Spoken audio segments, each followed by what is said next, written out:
Assalamualaikum warahmatullahi wabarakatuh.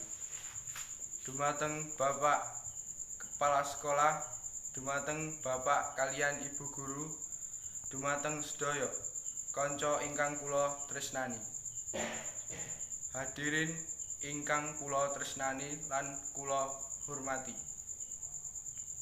Monggo kita bebarengan majuaken puja lan puji syukur dumateng Gusti Allah Subhanahu wa taala amargi sampun pinaringan berkah lan karunia dumateng kita sedaya, saengga kita sedaya pinaringan makempal kanthi sehat lan hadirin ingkang kula hormati.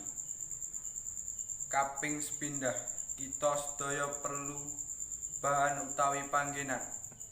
Amargi lingkungan utawi panggenan menika papan kangge ngaturaken urip umat manungsa sedaya. Amargi menika kita sedaya kedah njaga lingkungan sae-sae supados bumi keuntungan kagem kita sedaya.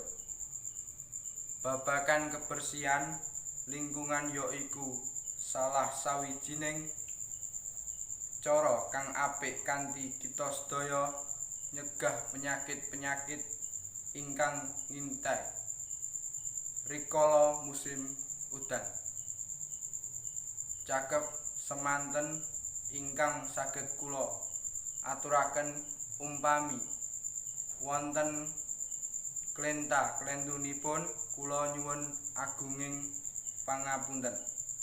Wassalamualaikum warahmatullahi wabarakatuh.